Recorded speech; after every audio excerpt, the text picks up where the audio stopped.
Welcome to Franchise Empires.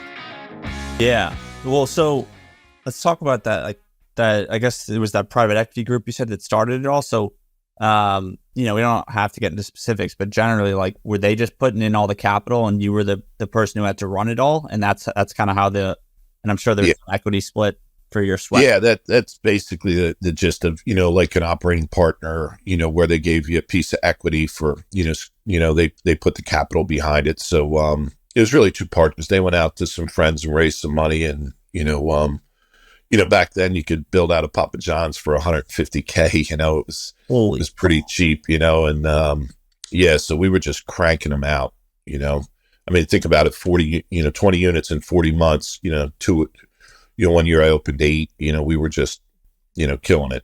From April to the end of December, I opened 5 that first year, then 8, then I think it was 6. And then we were bought out, 40 months, less than 4 years, we were, bought out. So, jeez. Yeah. That's crazy. Would you, I mean, I think you said after that, you eventually ended up building 10 of your own. Was that personal capital or, different group of investors. We obviously had a good track record, got a really good return for our investors when we pulled out. So, there was a lot of interest in, putting some money behind us. So we just went out, raised some capital, bought the 10, and then,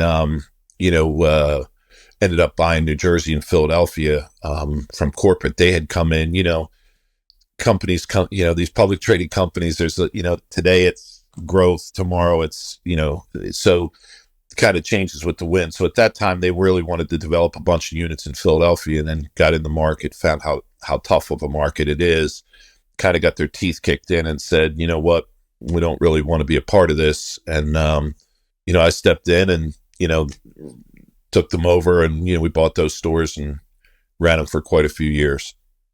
What made you, I guess, confident if corporate's having a hard time in Philly in the pizza game? You thought you'd figure it out? Obviously, the New Jersey market, because I built the stores and, had done well with them. And, I mean, listen, I think, knowing the market, you come out from outside of Philly, you come into Philly, it's different. The people are different. I'm kind of where I grew up, and, so I know the lay of the land, if you will. So, it worked out really well.